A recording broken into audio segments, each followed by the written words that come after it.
issue. But what was interesting, I started off in spinal bifida clinic, and I noticed that the kids, particularly children, seemed to be in chairs that probably were as heavy or heavier than them. And I thought, how do these kids actually function in these big, heavy wheelchairs? And I wanted to know exactly what the issues were. So I did a study looking at their activity, their self-esteem, some of their wheelchair function and strength and so forth, just to see where these kids are at. And it wasn't too surprising that kids with lower body mass index percentile use less energy to wheel. Kids with higher lesions obviously weren't as strong when wheeling up hills. Those involved in daily sport or exercise had a higher self-esteem, and those who did regular activities obviously had lower BMI. So those weren't particularly surprising. But really the biggest factor for them in terms of energy expenditure was the weight of them and their wheelchair. That combination was huge.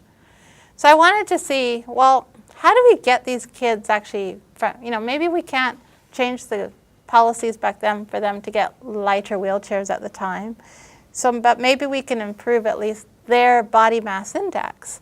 And so I had these kids just spend in an exercise program for 4 months. I put odometers on their chairs and had them record weekly what they record, and then logged in. And this was like 10 years ago. I had them logging into a website. And this was long before all the fancy logins now. But I had them doing that, and I found, and then what they would do is record, each week how far they got, and then we'd set up a goal individually for each of the kids. And I found that just by getting them to wheel more and thinking about how far they're wheeling, they improved their energy expenditure within a month. It wasn't quite significant because we had challenges bringing the kids back because they were from all over the province. So it was taking a long time to get them back. But even in the 13 kids that came back, I think if we had the whole sample, we would have seen a significant difference. But it's quite impressive, just the drop that they did.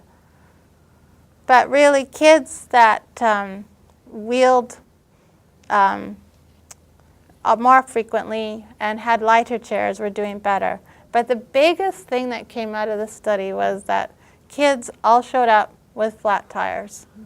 I was stunned. I was just shocked. Not kids, adults, everybody. They come to clinic appointments. And I ask clinicians, I say, just push on their tires and see, just start to see if you notice any tires that are being inflated. And you'd seldom see someone actually showing up with inflated tires. So the question was, well, what actually is the amount that you need to inflate your tires? Is it, so if you had 100 PSI, like a standard high pressure tire, is it 100 PSI? Or can you get it down to 25, and would that still be, not too bad on the person? So we looked at energy expenditure based on O2 analyze, and we looked at the 4 different tire pressures, and it was randomized, so the person didn't know what they were wheeling with. I mean, they could guess. And we did both kids and adults. So the red are the kids, and the blue are the adults. Kids just naturally are less efficient than adults. But this is energy expenditure, and then on the bottom is the tire pressure. Not until you got to 50 PSI did we find a statistical difference in energy expenditure. So our moral of our story was you got to pump your tires to at least 50% of the pressure. But how often is that? Every month. Your tires lose 50% of their air in a month in standard wheelchair tires. So the question then was, okay, we've done the high pressure tire. What about some other tires, like the extreme tire, which has a Kevlar sidewall, the Chen Xing, which is your bigger, it's not the high pressure tire, it's got a little bit more tread, and it's a little bit cheaper. And then these are solid tires. So airless solid rubber tires. And they're the Kick, if anybody knows the different ones. So this is the Chen Xing, this is the V-Track, the high pressure, the extreme, the Kick low profile, and the Kick full profile.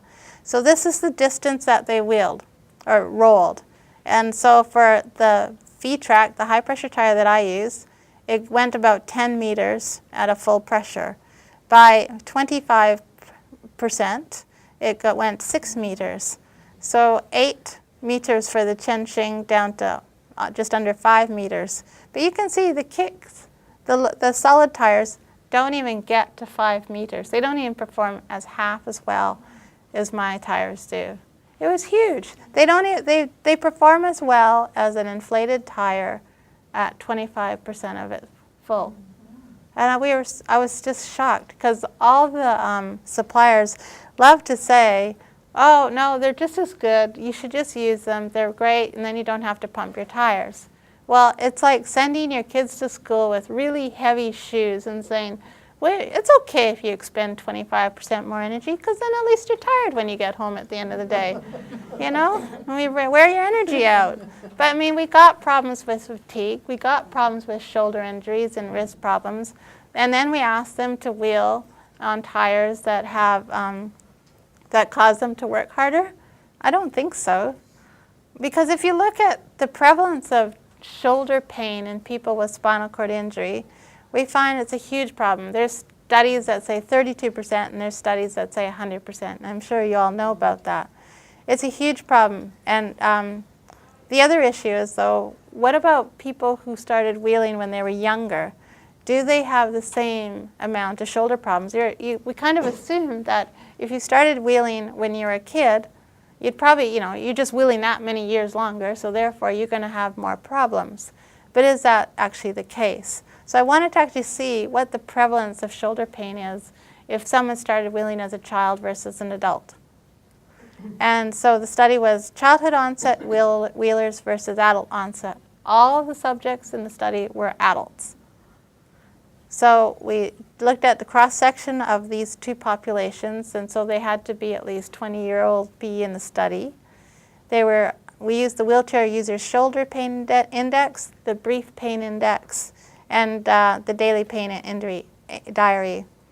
There was a significant difference. Those that began wheeling as children had much less shoulder pain than those who began using as adults. And we were, these are kids with, some of them are spina bifida, some of them are also spinal cord injury. All the ones that were spina bifida were adults who were either going to college or university or working in the community. And most of them have moved out of home. And so they were somewhat comparable with the adult population. And the question I also asked was, do they receive help wheeling up a hill? Because I think that's a big indicator of how much they wheel and what do they do. And I also asked them if they lift their chair into their car. None of the childhood onset wheelers actually drove where they lifted their chair into the car. They used a van with a lift. So I think there's some behavioral differences that childhood onset people, wheelers, learn that adult onset don't. They want to get back to where they were. They had a little sports car. They're going to go back and drive in that little sports car. They're going to do, if they wheeled up that hill every day to something, they're going to do it, and they're not going to ask for help because that's just who they are. They're stubborn. And I think we can learn a lot from this study in the way maybe we need to start educating our adult injuries and saying, look, if you did ask for help once in a while, you're actually going to preserve your shoulders. We need to start teaching shoulder preservation behaviors, not just looking to, the lighter, greater wheelchair, but we need to actually teach people how to use their wheelchair in a safe manner. And I don't know if that's going to be possible with some of the personalities that we meet. One of the question too was whether their shoulder pain affected their participation in sport. And none of the childhood onset, they were all playing sport. Those groups were equally involved in sport. And in the adult population, a third of them said shoulder pain affected their sport and participation. The most interesting thing that came out of the study was that actually age that they began using their wheelchair was the biggest predictor of their shoulder pain, rather than how old they were, how many years they were in their chair. Number of years in their chair obviously was another one, but their age made no difference, how old they were. Childhood onset, the other thing, I was interested in is because they have less pain, there's some behavioral differences, but also are there some physiological adaptations that may be happening that the childhood onset wheelers have that adult onset don't, because the childhood onset wheelers are actually got growing skeletal structure. The growth plates are still relatively open, so can they adapt? So we looked at the bone morphology and looked at the cross-sectional area of the joint between the two populations, looking at thickness and volume of the cartilage as well as the glenoid and humeral cartilage plates. And so we actually, for the first study ever, looking at registering both MR and CT together and getting one complete image of the two. And we did 5 slices of each and tried to match them up as close as possible.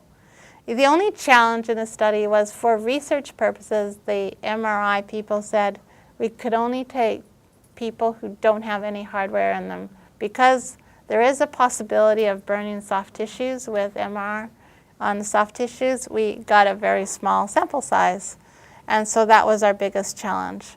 So even in the small sample size though, this is the glenoid subchondral bone cross-sectional area. So the blue here is the childhood onset wheelers and their age-matched control normals, and this is the adult onset wheelchair users and their age-matched control. And you can see that the childhood onset have a much larger cross-sectional joint area. So maybe there is something to it. Maybe their bone is adapting and giving them a larger surface area, which allows them to absorb the forces and hopefully have a healthier joint through a longer part of their life. The other issue is looking at the type of propulsion. I don't know, who teaches wheelchair skills here? Physiotherapists. Anyone in particular? Yay! Do we teach what type of propulsion that you'd like to have them wheel? Yes. Yes? Yes. Because this is, we call these, we have different patterns. Michael Boninger in Pittsburgh has created this. He looked at different wheeling strategies, and the arc pattern is the one that we kind of try to avoid. This is the pattern that a lot of older people will use. Or if you're sitting really poorly in your chair, you're going to do these little tiny little strokes and you just putter along and you little move. You know, you see them in old folks' home sort of shuffling down the hallway. And it's like, oh, imagine the number of strokes that they're doing. And so we want to decrease the number of strokes. Sorry, my computer keeps jumping ahead. And so we want to make sure that people glide during their wheelchair phase of, so you have a stroke phase and a recovery phase. And in that recovery phase, you want to actually glide. So you want the chair to be going a good distance during that time. If you got your wheels on the rims all the time, you're not going to glide. And there's discussion about whether the semicircular pattern is the most efficient. Well, I just had a grad student finish looking at all these in a study, and she found really these 3, as long as you got your hands off the rim, that was the most important thing, was getting the hands off the rim and encouraging some sort of glide phase. And otherwise, I don't think we have to be quite as picky about whether it's a single loop over propulsion or a double loop over propulsion. We can just say, get your hands off the rims and glide. And so whether they're getting their hands off the rim in the recovery phase above the rim or below the rim, I think below the rim still probably works better, but at least as long as they're gliding and getting their hands off, I think that's the most important moral of the story. The other thing is making sure we teach people how to, not only do they have the best, they could have like the best wheelchair in the world, and then you pick up the front casters and you spin the front casters.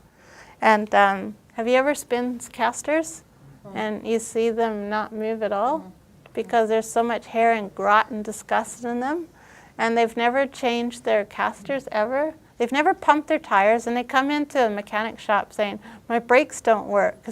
Hello, if you pump your tires, your brakes will work fine. But they also don't clean their casters, and it's a gungy job, and ask my husband, he hates doing it. But it does make a huge difference.